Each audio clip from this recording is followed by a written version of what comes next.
Bonjour les gens, oui tu peux effacer ma sauvegarde. Aujourd'hui nous allons jouer à Master Spy. Master Spy, qu'est-ce que c'est? C'est un precision platformer, donc une expression très très classe pour dire que c'est un jeu extrêmement frustrant, dans lequel nous incarnons donc le Master Spy, qui est ce joyau de riz que vous pouvez voir ici, qui est un as, n'est-ce pas, de l'infiltration, sauf que le jeu est plus un jeu de plateforme honnêtement qu'un jeu d'infiltration, hein, soyons tout à fait clairs. Vous pouvez voir également que c'est un jeu au look tout à fait rétro. J'aime bien les décors, je leur trouve un petit air de flashback assez sympathique. Les sprites, je les trouve un peu cracra. Les gardes notamment sont vraiment pas très très stylés, je trouve. Master Spy, c'est également un jeu avec une excellente bande-son, comme vous allez très vite le découvrir. Et c'est également un jeu avec des bruitages vraiment très très étranges qui font un boucan pas possible. Ce qui est d'autant plus problématique que dans les options, tu ne peux pas séparer la musique des bruitages, donc tu peux pas baisser le son des bruitages pour laisser la musique prendre le devant, ce qui est un peu regrettable. Donc le gameplay dans Master Spy est très simple. Je suis le maître espion, je peux sauter comme ceci et me promener. Je peux également passer en mode cloak, ce qui limite, comme vous pouvez le voir, mes sauts. Et c'est à peu près tout, et il faut que je progresse. Donc dans les niveaux, généralement, on a des cartes passes, comme celle-ci, là, qui est juste devant moi, qui vont me permettre d'ouvrir des portes. Donc lorsque vous voyez la porte de sortie, l'espèce de voyant vert qui est au-dessus, veut dire que j'ai la porte pour l'ouvrir. Parfois, il faut plusieurs clés pour ouvrir une porte, parfois il en faut qu'une seule. Et c'est à peu près tout ce qu'il y a à savoir, honnêtement, dans le jeu, si ce n'est que si tu te fais voir, t'es immédiatement mort. Je vais d'ailleurs vous montrer. Voilà, donc je suis grillé, j'ai perdu, donc je respawn à la dernière porte ou au dernier checkpoint. Alors le jeu est assez radin sur ces checkpoints, et parfois c'est particulièrement agaçant, je dois dire. Oui, c'était pas très malin ça. Le jeu est particulièrement radin sur ces checkpoints et parfois c'est très agaçant. Il est pas rare en fait que tu aies des sections qui soient multi-écrans, que tu sois obligé de recommencer après t'être fait choper, parce qu'il n'y avait pas de checkpoint en chemin, ce que j'aurais tendance à trouver peut-être un poil abusif, mais ce n'est que mon avis. Vous le verrez probablement. Là c'est le premier niveau, donc c'est pas non plus ce qu'il y a de plus compliqué, mais vous allez voir lorsque je vais arriver dans le deuxième niveau, ça devient assez violent. D'ailleurs, puisque je parle des niveaux, la page Steam du jeu dit qu'il y a 50 niveaux dans le jeu. En fait, ce qu'il faut comprendre par ça, c'est qu'il y a 5 niveaux divisés en 10 sous-niveaux. Donc, personnellement, avant de commencer à enregistrer, je suis arrivé jusqu'au niveau 3, que je n'ai pas fini. Donc, vous pouvez considérer que j'ai fait entre 20 et 30 niveaux sur les 50 que le jeu prétend avoir. Il y a également une espèce de mode monde virtuel, un petit peu comme les missions, n'est-ce pas, d'infiltration virtuelle de Metal Gear Solid. Qui te permet de prolonger un peu l'expérience, mais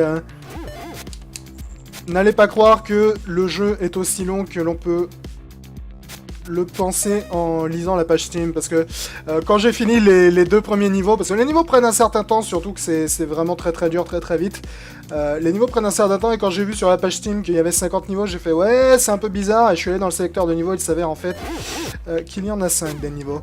Donc une bonne chose à savoir pour vous. Du point de vue de la durée que ça met de finir un niveau, ça dépend évidemment du nombre de fois que tu meurs. Le premier niveau, lors de mon premier run, je crois que j'ai mis aux alentours de 6-7 minutes pour le finir. Le second niveau m'a pris une bonne vingtaine de minutes. Donc le second niveau, il est particulièrement cruel, hein, comme vous allez voir. Le troisième niveau, comme je l'ai dit, je l'ai pas fini. Donc je peux pas vous dire à quel point il est long ou pas. Mais c'est pas nécessairement le jeu le plus long de l'univers. Aïe. Peut-être essayer d'attirer le chien à distance. Je me rappelle vraiment plus comment j'avais fait pour passer ici. Est-ce que je peux sauter à travers... Je peux sauter à travers ça. Ceci explique cela. A noter d'ailleurs, c'est un des problèmes que j'ai avec le jeu. Il y a pas mal de plateformes à travers lesquelles tu peux sauter en faisant un saut vers le haut. Il n'y a pas moyen par contre de descendre de ces plateformes. Alors je comprends pourquoi ils l'ont fait, parce que dans cette situation par exemple, il me suffirait là de descendre pour choper immédiatement la carte. Mais je pense qu'ils auraient pu s'arranger d'un point de vue level design pour que ce soit pas un problème. Parce que parfois tu grimpes à un endroit où tu n'aurais pas dû grimper et du coup tu es obligé de mourir parce que tu peux pas retourner en arrière. Ce qui est un peu regrettable, j'aurais tendance à dire. Ok, donc faut que j'aille choper le pass en bas. Parfait. Alors le saut quand t'es en discret est vraiment hyper limité, donc faut vraiment pas se fier à ses aptitudes, parce que vraiment... Ouais, c'était pas un bon timing que j'ai choisi là. Le saut quand t'es caché est vraiment super limité. Sauter au-dessus de quoi que ce soit est quasiment impossible. Donc faut vraiment, vraiment pas se fier à ça. Ah, c'était pas le bon angle une fois de plus. Et ouais, ça, c'était pas vraiment ce que je voulais faire. Ça prend un certain, disons, entraînement avant de comprendre vraiment quel est le bon angle à choper avec les différents types de sauts.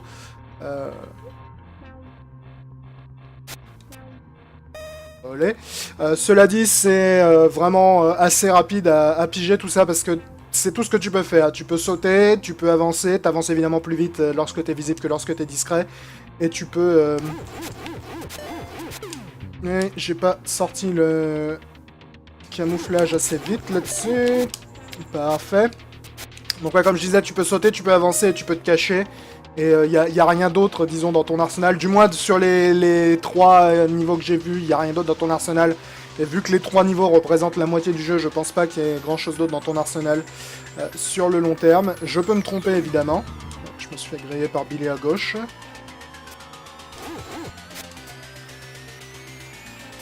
Je me suis fait attraper par le chien, à la limite. Ça, c'est un bon endroit pour montrer, justement, ce que je voulais dire lorsque je disais que les checkpoints étaient parfois un peu cruels. Là, par exemple, si je meurs sur l'écran suivant, je vais revenir à cet écran-là, ce qui est vraiment pas très intéressant parce que dans l'absolu, c'est pas comme si j'avais un challenge supplémentaire à redécouvrir dans l'écran précédent. Donc à ce niveau-là, je trouve que le jeu aurait peut-être gagné à avoir des checkpoints peut-être un peu plus fréquents. Surtout qu'en plus là je joue en mode novice, qui est le mode de base lorsque tu débutes le jeu, et il y a un mode master, donc s'ils voulaient vraiment virer tous les checkpoints, ils auraient pu garder ça pour le mode master, je pense, de manière tout à fait compréhensible. Parce que j'aime bien les jeux, enfin j'ai rien disons contre les jeux difficiles, mais quand tu fais un jeu qui part dans le principe qu'il va être dur, il faut vraiment faire gaffe à ne pas dépasser la ligne entre le jeu difficile et le jeu qui est inutilement frustrant. Et bien que j'aime bien le gameplay de Master Spy, il y a quand même quelques passages et quelques énigmes où il dépasse largement la ligne entre le difficile et le frustrant. Il y a notamment quelques passages sur le niveau 2, je sais pas si on aura nécessairement l'occasion de les voir, mais on verra. Il y a quelques passages dans le niveau 2 qui sont clairement super construits de base pour t'emmerder plus que pour t'amuser. Et j'aurais tendance à dire que c'est pas le genre de game design qui m'intéresse des masses. J'aime bien un défi, mais si l'objectif est de se taper la tête contre les murs, je joue pas aux jeux vidéo, je remplis mes taxes, les mecs. Donc là, on a une cutscene qui nous explique qu'en fait, là, on était en train de présenter notre CV, disons, à un employeur en s'infiltrant dans cette base qui appartient justement à notre employeur. Les cutscenes sont sympathiques d'un point de vue visuel, j'aime bien le côté rétro, 13 années 80. Les dialogues sont pas nécessairement grandioses, je trouve. Le niveau d'écriture est assez mouif, je dois dire. J'ai pas été vraiment surpris à ce niveau-là, et en plus, j'ai repéré quelques petites fautes, ça et là, ce qui n'est pas idéal, mais bon, comme je l'ai peut-être déjà dit, je m'en souviens plus, c'est une version review, donc le jeu n'est pas encore sorti, hein, donc le jeu ne sort que le 9 septembre, donc ils ont le temps de corriger tout ça en attendant. Donc là, vous pouvez voir que j'ai une note F, qui est probablement la pire note que tu peux avoir sur le niveau, parce que je me suis visiblement fait avoir 41 fois, il faut croire. Alors évidemment, j'imagine que les speedrunners et compagnie vont essayer d'avoir des super scores de ouf dans ce genre de jeu. Personnellement, j'ai jamais été très intéressé par le speedrunning et je trouve de toute façon que le jeu est trop frustrant par moment pour vraiment m'intéresser dans l'objectif d'essayer de faire des scores élevés. Donc je vais me contenter de remplir les niveaux et d'accepter mon destin d'opératif qui meurt 500 fois par niveau. Parce que il me semble que sur le niveau 2, la première fois que je l'ai fini, je suis mort quelque chose comme 150 fois. Donc c'est pas un jeu qui pardonne des masses. Donc là, une fois de plus, on a une cutscene qui nous explique que notre employeur a perdu un enregistrement très précieux et que l'on va devoir infiltrer la villa d'un monsieur qui aurait probablement cet enregistrement et qui a embauché lui-même un maître espion qui s'appelle Buzzard. Donc voilà, donc c'est exactement ce qu'elle est en train de dire là, voilà, donc le Buzzard qui est qui est leur nouveau chef de la sécurité. Donc on va arriver dans une deuxième mission. Leur bruitage, je trouve vraiment dommage qu'ils soient partis dans ce délire de faire des bruitages super bruyants comme ça, super agressifs. Je trouve que ça gâche un peu la bande-son. Ce qui est dommage, c'est que la bande-son, je la trouve vraiment particulièrement excellente. Et cela, par exemple, les lasers, j'aurais bien aimé qu'ils fassent moins de bruit pour le coup. Et bon, comme je l'ai dit, dans les options, il n'y a pas d'audio séparé pour les bruitages et la musique, ce qui est un peu dommage. La musique, pour le coup, elle est vraiment excellente. Ça ne fait aucun doute. Et c'était pas très malin de ma part, ça. Donc là, une fois de plus, vous pouvez voir qu'il m'a fait respawn à l'écran précédent alors que j'étais déjà passé au suivant. J'aurais vraiment pas craché sur un checkpoint à chaque nouvel écran. Je pense que ça aurait pas spécialement rajouté de la facilité au jeu et que ça aurait au moins permis de pas avoir à se refarcir certains trucs que t'as déjà fait, juste pour le plaisir. Ah, dommage, j'étais un peu en retard sur mon timing. Parce que ça, c'est clair que c'est pas un truc qui va me poser de problème à l'avenir. Donc, me faire recommencer le truc 50 fois, oui, comme ça va plus vite. N'ajoute pas vraiment de gameplay ou de défi à l'ensemble, donc je sais pas vraiment c'était quoi l'objectif. Aïe. Bah là, vous allez voir, on va voir justement notre premier checkpoint du jeu, donc... Dommage, j'y suis retourné un peu vite.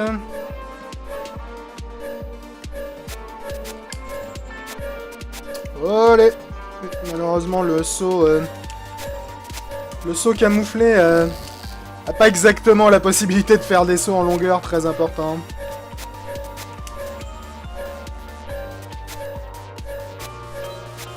Voilà. Donc ça, l'espèce de dossier qui se trouve devant moi, c'est en fait ce qui fait office de checkpoint. Donc là, par exemple, si je meurs, je vais réapparaître ici plutôt que de réapparaître sur l'écran précédent. Donc, c'est bon à savoir. Et à utiliser, évidemment. Mais c'est vrai que je trouve qu'ils sont quand même un brin trop rares.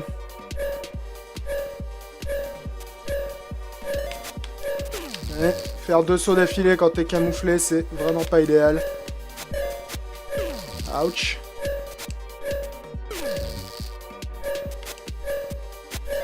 Parfait, non, pas parfait du tout en fait. C'était pas là que je voulais monter.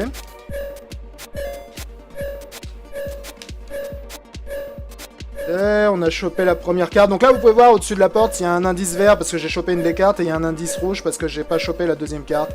Donc ça, c'est important, évidemment, à prendre en compte lorsque tu évolues dans le jeu. Vu que plus tu vas avancer, plus il va falloir généralement choper de cartes pour progresser dans les niveaux. Heureusement, les bruitages, ils auraient vraiment dû s'abstenir parce qu'ils tapent sur le ciboulot assez vite, je trouve. Ce qui est vraiment pas idéal. Surtout dans ce niveau où, honnêtement, les lasers, c'est ce que tu vas croiser le plus pendant tout le niveau. Et ça rend vraiment l'ambiance sonore très agaçante sur le long terme. Mais c'est vraiment dommage parce que la bande-son, comme vous l'avez probablement entendu, enfin j'espère que vous l'entendez, est vraiment, pour le coup, excellente. Vraiment dommage de ne pas avoir mis de sliders qui permettent de séparer les bruitages de la musique. Parce que pour le coup, personnellement, j'aurais bien zappé les bruitages de manière assez vénère afin de mettre en avant la musique. Surtout qu'honnêtement, dans ce genre de jeu, c'est pas comme si t'avais méga besoin des bruitages dans l'absolu. Donc, je ne sais pas trop quel était l'objectif. Mais je ne suis pas vraiment convaincu. Je me rappelle que c'était casse-bonbon ici. Ah oui, je crois que c'est parce que le saut que je viens de faire là est particulièrement casse-bonbec à faire. Donc là, faut faire gaffe, les caméras, lorsqu'elles sont tournées vers toi, si elles te voient, tu perds évidemment. Donc il faut faire attention. Donc ça, c'est les détecteurs de mouvement. Tu peux passer en dessous, voilà, lorsque tu bouges pas. Mais si jamais tu bouges dans le laser, tu te fais cramer, que tu sois visible ou pas d'ailleurs. Donc tu peux en fait tout à fait rester en dessous en étant visible, du moment que tu bouges pas. Ce qui est évidemment important. Hein. C'est retourné pile au mauvais moment, enfin au bon moment en ce qui le concerne, mais au mauvais moment en ce qui me concerne. Ils sont parfois un peu agaçants d'ailleurs, les détecteurs de mouvement, parce que parfois tu es quasiment sûr de ne pas avoir touché le laser et ils te voient quand même, mais bon. Je dois avouer qu'au royaume des pièges qu'il y a dans ce jeu, c'est pas nécessairement le piège qui m'a posé le plus de soucis. Ah, toi t'as vraiment le chic pour te retourner au pile... au moment où j'allais appuyer sur le bouton de mon camouflage thermo-optique, mec. Là où ils deviennent très relous, les détecteurs de mouvement, c'est un peu plus tard dans ce niveau-là, lorsqu'ils intègrent les plaques électriques au sol, qui sont en fait des plaques sur lesquelles tu ne peux pas rester. Parce que si tu restes trop longtemps dessus, elles deviennent électriques, et tu manges une décharge dans la tronche. Ce qui veut dire que tu ne peux pas rester sous les détecteurs de mouvement, ce qui évidemment t'oblige à être un petit peu plus vif. Ce qui est pas toujours aisé. Donc là on a notre checkpoint. Parce qu'elle est là. Ouais, là j'ai visiblement bougé sous le détecteur de mouvement, écoute, si tu le dis. Je vais attendre. Ça c'est vraiment la situation que j'aime pas avec les détecteurs de mouvement, c'est lorsque tu fais un saut et qu'il y a la tête du mec qui touche d'1 millimètre le laser et du coup tu te fais capter. Alors je comprends pourquoi c'est le cas évidemment, mais c'est un peu regrettable. Oh, j'étais à 2 doigts de la porte. Je sais pas pourquoi je me mets en discret, ça sert à rien contre les chiens. Les chiens te détectent même si t'es discret, hein, donc... ça ne sert à rien le camouflage contre eux. Mais bon, ils sonnent pas l'alarme, donc c'est toujours ça de prix. Oh, j'ai failli me faire griller là-dessus. Voilà. Oh, celui-là, je m'en rappelle bien, parce que celui-là, je suis mort 550 fois dessus. Celui-là, il est extrêmement casse-bonbon. Et c'est un bon exemple d'un endroit où j'aurais pas craché sur un checkpoint ici. Celui-là, il est extrêmement dur. Ah bah, j'ai réussi du deuxième coup, là, pour une fois. Partez pas du principe que c'est aussi simple de passer ici, parce que la première fois que j'ai fait ce niveau, je crois que je suis mort genre 40 fois juste sur cette énigme.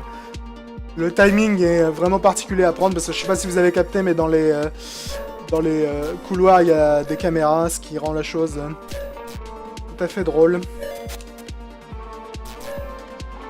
Donc, je suis content qu'on n'ait pas passé 2 heures dessus sur la vidéo, parce que ça aurait pas été très intéressant à regarder. Mais lorsque j'ai fait le niveau la première fois, c'est tout à fait le cas. Donc ça, c'est un bon endroit où je trouve justement que le fait que tu puisses pas redescendre des plateformes est gênant, parce que là, par exemple, si je monte... je peux plus redescendre, ce qui est vraiment fâcheux. Alors le seul moyen de redescendre, c'est de passer complètement sur la droite et de faire le tour, ce qui est un peu relou. Ok, donc si je fais une double roulade, je peux visiblement redescendre, mais ça a l'air... Ouais, ça a l'air compliqué à faire. Faut que j'appuie 3 fois sur sauter pour le faire. Ouais. J'aurais préféré que ce soit simplement appuyer en bas et sauter pour redescendre, honnêtement. Là, pour redescendre, c'est vraiment quasiment bon. Enfin bref, ce n'est... une démonstration d'un problème. Oui, j'aurais pas dû monter, hein, donc tant pis. Là aussi, j'aurais pas dû monter. On va peut-être attendre que le timing soit bon avant de grimper. Et je me suis fait avoir encore. Je devrais peut-être passer en discret avant de sauter, vu que je saute moins haut lorsque je suis discret. Non. Ça, c'était trop tôt.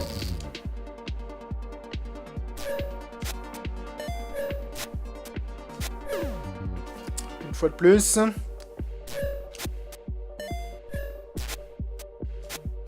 fois de plus. Faut vraiment que j'attende la dernière seconde avant de sauter.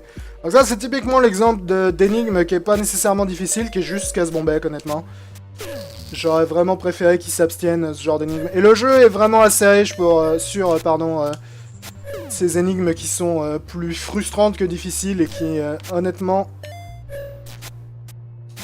ont pas grand intérêt. Parce que là, je vais juste devoir recommencer 500 fois jusqu'à ce que je trouve l'exact timing demandé.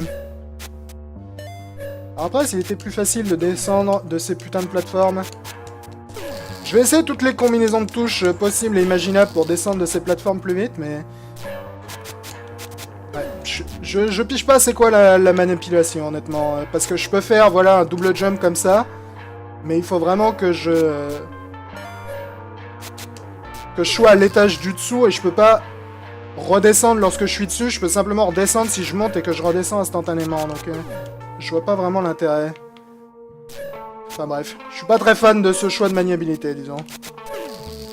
Parce que c'est vraiment pas précis. J'aurais préféré un simple t'appuies en bas et sursauter, et tu redescends.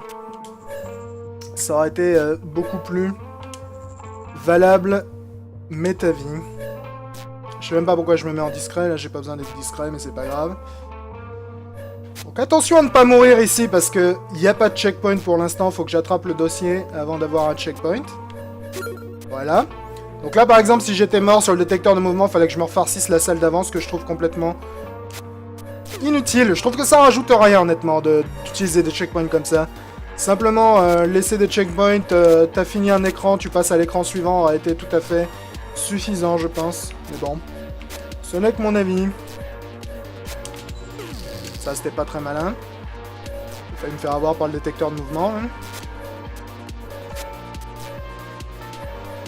Faudrait que je regarde dans les contrôles s'il n'y a pas moyen de... S'il n'y a pas moyen de changer la manière de redescendre des plateformes sur lesquelles t'es monté, parce que là c'est vraiment... vraiment trop bordélique la manière qu'ils ont utilisée, je trouve.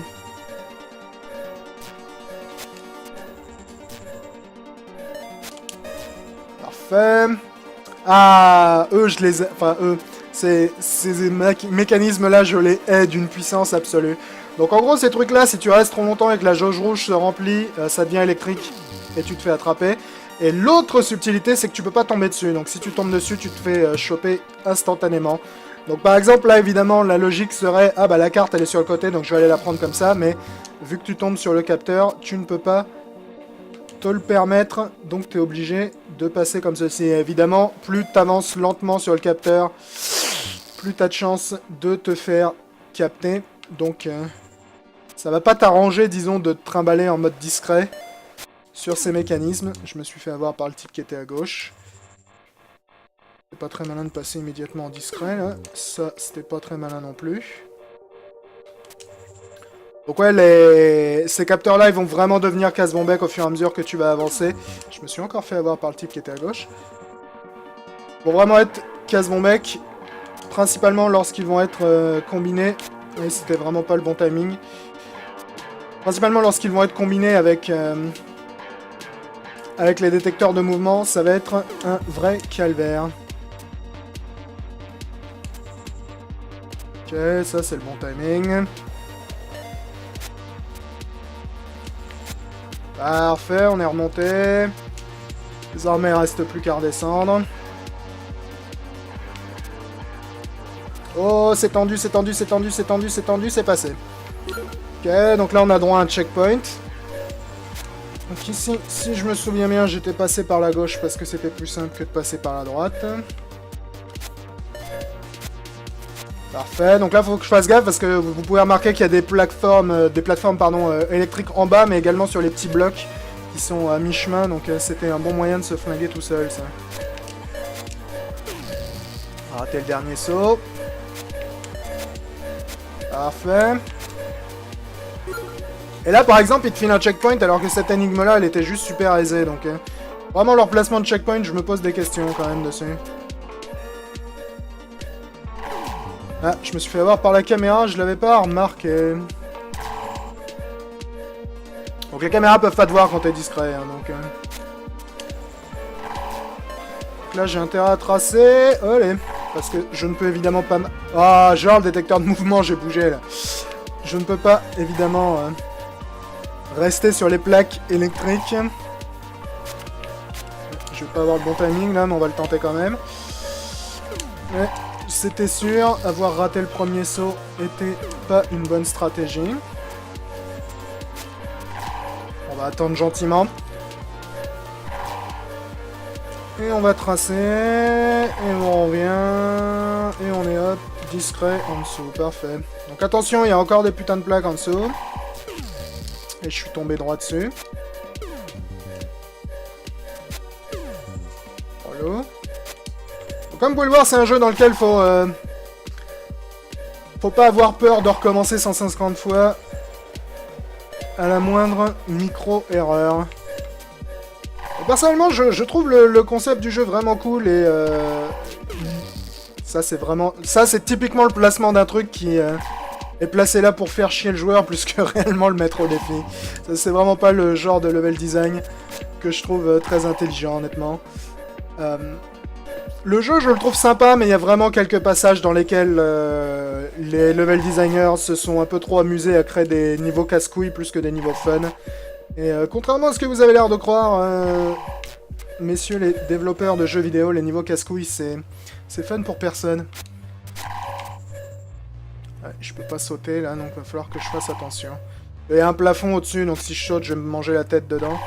Ce qui est évidemment pas idéal. Ouais, retomber derrière toi, ça m'arrange que très peu, je dois dire. Merci. On va repasser en discret avant qu'il se retourne. Ici, ce n'est qu'une question de timing.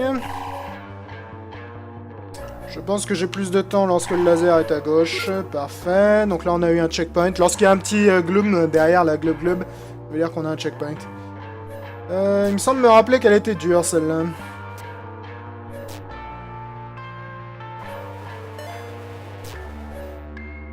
Faut faire attention, surtout quand t'es en mode discret, lorsque tu fais un demi-tour sur les plaques électriques, il y a vraiment moyen d'en activer une.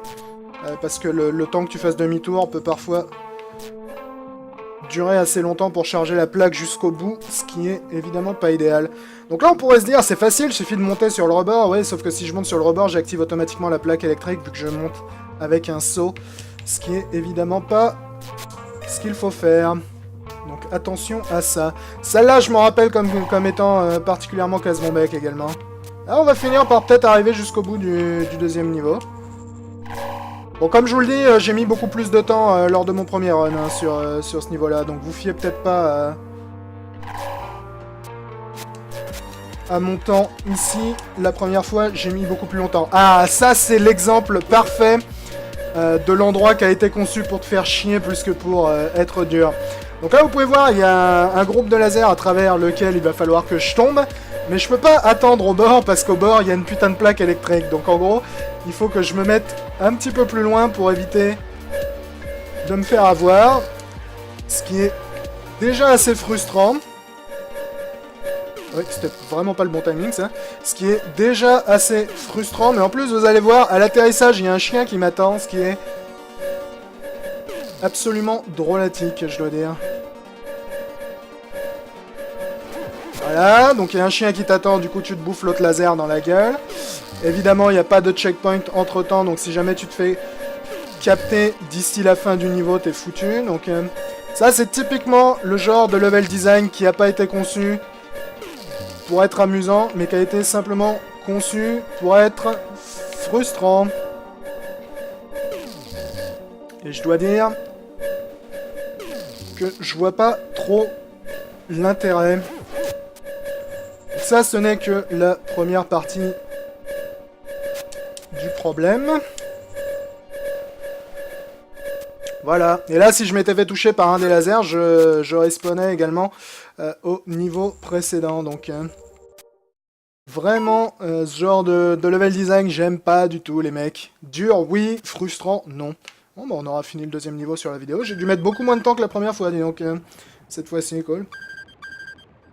Donc là, on découvre que le mec chez qui on se trouvait s'est en fait assassiner. Et on va découvrir par l'apparition d'un assassin mystérieux que une autre organisation est impliquée dans notre conspiration. Au passage, dans les cutscenes, le Spy, pas Master Spy, c'est pas vraiment le même délire, la maître tarte. Le Master Spy est montré comme un putain de badass dans certaines situations, alors que t'as absolument aucune option offensive dans le jeu, ce que je trouve assez étrange, parce que ces mecs-là, tu les croises et tu peux pas leur faire de prise de judo, bizarrement, lorsque tu les croises dans le jeu, c'est assez bizarre. Tu les croises assez régulièrement dans le niveau 3, c'est une des menaces principales du niveau 3. On va pas faire le niveau 3 en entier, vu qu'on est déjà, je pense, arrivé suffisamment loin pour que vous puissiez comprendre tout à fait le gameplay du jeu. Je vais juste vous montrer peut-être le décor du niveau 3. Ah bah non, j'ai mis quand même près de 25 minutes apparemment. Ah non, mais c'est mes stats de la dernière fois, ça. La dernière fois, j'étais mort 170 fois, je suis quasiment certain, et je doute beaucoup que je sois mort 170 fois cette fois-ci. Donc je pense qu'il a gardé mes stats de la dernière fois. C'était peut-être mes meilleurs stats, j'en sais rien. Et je pense pas avoir passé 25 minutes sur le niveau 2, là, donc... Je me demande s'il n'y a pas un petit souci dans le système de stats. C'est une version pré-review, hein, je rappelle, donc là, on a notre 3e niveau, qui est un petit... niveau avec une ambiance... asiatique, n'est-ce pas, qui, une fois de plus, me rappelle pas le flashback. Ici, on a une menace en plus, qui est, en fait, l'assassin, voilà, discret, qu'on a pu voir dans la cutscene tout à l'heure, qui va, en fait, se rapprocher de toi lorsque t'es à sa portée, mais comme ils attaquent qu'au corps à corps, il y a moyen de... Il y a moyen de les tromper sans se faire choper, si on est assez prudent. Donc on va s'arrêter là sur cette vidéo de Master Spy. Je vais retourner à l'écran principal. Je vais vous montrer également... Voilà, donc comme vous pouvez le voir, il y a un mode novice, il y a un mode master. Donc là on était au niveau 3.1, donc c'est ça que je voulais vous expliquer lorsqu'il parle de 50 niveaux en fait. Le dernier niveau du niveau 2, c'est le niveau 2.10, donc en gros c'est le 20e niveau. On peut choisir ces niveaux parmi ceux qu'on a déjà fait. Donc voilà, là les 3 niveaux que j'ai déjà fait, vous pouvez voir qu'il reste 2 niveaux derrière. Donc il y a bel et bien que 5 mondes, n'est-ce pas, qui sont subdivisés en plusieurs niveaux, donc attention, hein. Le jeu sur la page Steam dit qu'il y a 50 niveaux, mais il faut bien comprendre ce qu'ils entendent par là.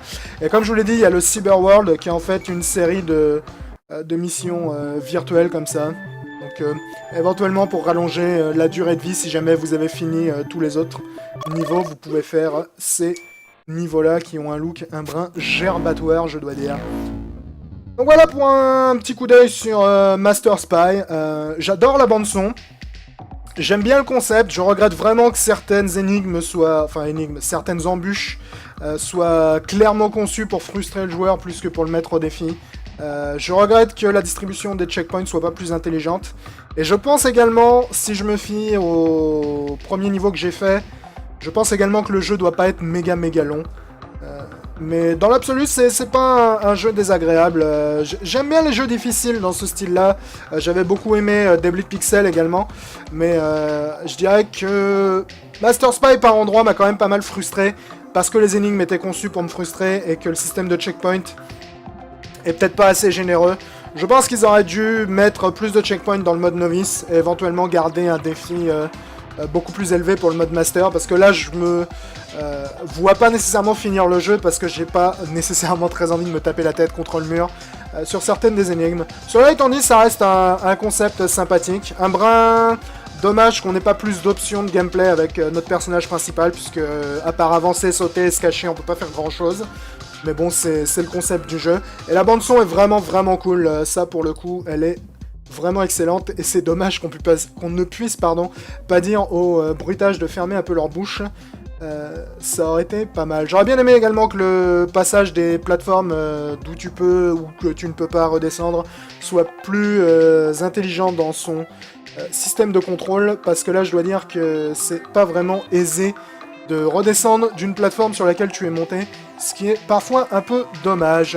Donc j'aurais tendance à dire que c'est un oui mais pour Master Spy. C'est sympa, mais c'est pas non plus extraordinaire. La faute à quelques petites errances de design qui auraient tout à fait pu être évitées. Voilà, ça sort le 9 non, ça sort le 8 septembre, je crois, sur Steam. Le 8 septembre, effectivement, sur Steam. J'espère que ça vous a plu ou que ça vous a au moins appris quelque chose. Et comme d'habitude, je vous dis ciao à tous. Ça trouvé peut-être un poil abusif, mais ce n'est que mon avis. Vous le verrez probablement. Là, c'est le premier niveau, donc c'est pas non plus ce qu'il y a de plus compliqué. Mais vous allez voir, lorsque je vais arriver dans le deuxième niveau, ça devient assez violent. D'ailleurs, puisque je parle des niveaux, la page Steam du jeu dit qu'il y a 50 niveaux dans le jeu. En fait, ce qu'il faut comprendre par ça, c'est qu'il y a 5 niveaux divisés en 10 sous-niveaux. Donc, personnellement, avant de commencer à enregistrer, je suis arrivé jusqu'au niveau 3, que je n'ai pas fini. Donc vous pouvez considérer que j'ai fait entre 20 et 30 niveaux sur les 50 que le jeu prétend avoir. Il y a également une espèce de mode monde virtuel, un petit peu comme les missions, n'est-ce pas, d'infiltration virtuelle de Metal Gear Solid, qui te permet de prolonger un peu l'expérience, mais n'allez pas croire que le jeu est aussi long que l'on peut le penser en lisant la page Steam, parce que quand j'ai fini les 2 premiers niveaux, parce que les niveaux... Bonjour les gens, oui tu peux effacer ma sauvegarde. Aujourd'hui nous allons jouer à Master Spy. Master Spy, qu'est-ce que c'est? C'est un precision platformer, donc une expression très très classe pour dire que c'est un jeu extrêmement frustrant, dans lequel nous incarnons donc le Master Spy, qui est ce joyau de riz que vous pouvez voir ici, qui est un as, n'est-ce pas, de l'infiltration, sauf que le jeu est plus un jeu de plateforme honnêtement qu'un jeu d'infiltration, hein, soyons tout à fait clairs. Vous pouvez voir également que c'est un jeu au look tout à fait rétro. J'aime bien les décors, je leur trouve un petit air de flashback assez sympathique. Les sprites, je les trouve un peu cracra. Les gardes notamment sont vraiment pas très très stylés, je trouve. Master Spy, c'est également un jeu avec une excellente bande-son, comme vous allez très vite le découvrir. Et c'est également un jeu avec des bruitages vraiment très très étranges qui font un boucan pas possible. Ce qui est d'autant plus problématique que dans les options, tu ne peux pas séparer la musique des bruitages, donc tu peux pas baisser le son des bruitages pour laisser la musique prendre le devant, ce qui est un peu regrettable. Donc le gameplay dans Master Spy est très simple. Je suis le maître espion, je prenne un certain temps, surtout que c'est vraiment très très dur, très très vite. Les niveaux prennent un certain temps, et quand j'ai vu sur la page Steam qu'il y avait 50 niveaux, j'ai fait ouais, c'est un peu bizarre, et je suis allé dans le sélecteur de niveaux, il s'avère en fait qu'il y en a 5 des niveaux. Donc, une bonne chose à savoir pour vous. Du point de vue de la durée que ça met de finir un niveau, ça dépend évidemment du nombre de fois que tu meurs. Le premier niveau, lors de mon premier run, je crois que j'ai mis aux alentours de 6-7 minutes pour le finir. Le second niveau m'a pris une bonne vingtaine de minutes, donc le second niveau il est particulièrement cruel, hein, comme vous allez le voir. Le troisième niveau, comme je l'ai dit, je l'ai pas fini, donc je peux pas vous dire à quel point il est long ou pas, mais c'est pas nécessairement le jeu le plus long de l'univers. Aïe. Peut-être essayer d'attirer le chien à distance. Je me rappelle vraiment plus comment j'avais fait pour passer ici. Est-ce que je peux sauter à travers... Je peux sauter à travers ça, ceci explique cela. A noter d'ailleurs, c'est un des problèmes que j'ai avec le jeu, il y a pas mal de plateformes à travers lesquelles tu peux sauter en faisant un saut vers le haut. Il n'y a pas moyen par contre de descendre de ces plateformes. Alors je comprends pourquoi ils l'ont fait, parce que dans cette situation par exemple, il me suffirait là de descendre pour choper immédiatement la carte. Mais je pense qu'ils auraient pu s'arranger d'un point de vue level design pour que ce soit pas un problème. Parce que parfois tu grimpes à un endroit où tu n'aurais pas dû grimper et du coup tu es obligé de mourir parce que tu peux pas retourner en arrière. Ce qui est un peu regrettable, j'aurais tendance à dire. Ok, donc faut que j'aille choper le pass en bas. Parfait. Alors le saut quand t'es en discret est vraiment hyper limité, donc faut vraiment pas se fier à ses aptitudes parce que vraiment... Ouais, c'était pas un bon timing que j'ai choisi là. Le saut quand t'es caché est vraiment super limité. Sauter au-dessus de quoi que ce soit est quasiment impossible. Donc faut vraiment vraiment pas se fier à ça. Ah, c'était pas le bon angle une fois de plus. Et ouais, ça... C'était pas vraiment ce que je voulais faire. Ça prend un certain, disons, je peux sauter comme ceci et me promener. Je peux également passer en mode cloak, ce qui limite, comme vous pouvez le voir, mes sauts. Et c'est à peu près tout. Et il faut que je progresse. Donc dans les niveaux, généralement, on a des cartes passes, comme celle-ci, là, qui est juste devant moi, qui vont me permettre d'ouvrir des portes. Donc lorsque vous voyez la porte de sortie, l'espèce de voyant vert qui est au-dessus, veut dire que j'ai la porte pour l'ouvrir. Parfois, il faut plusieurs clés pour ouvrir une porte. Parfois, il en faut qu'une seule. Et c'est à peu près tout ce qu'il y a à savoir honnêtement dans le jeu, si ce n'est que si tu te fais voir, t'es immédiatement mort. Je vais d'ailleurs vous montrer. Voilà, donc je suis grillé, j'ai perdu, donc je respawn à la dernière porte ou au dernier checkpoint. Alors le jeu est assez radin sur ces checkpoints, et parfois c'est particulièrement agaçant, je dois dire. Oui, c'était pas très malin ça. Le jeu est particulièrement radin sur ces checkpoints et parfois c'est très agaçant. Il est pas rare en fait que tu aies des sections qui soient multi-écrans, que tu sois obligé de recommencer après t'être fait choper parce qu'il n'y avait pas de checkpoint en chemin, ce que j'aurais tendance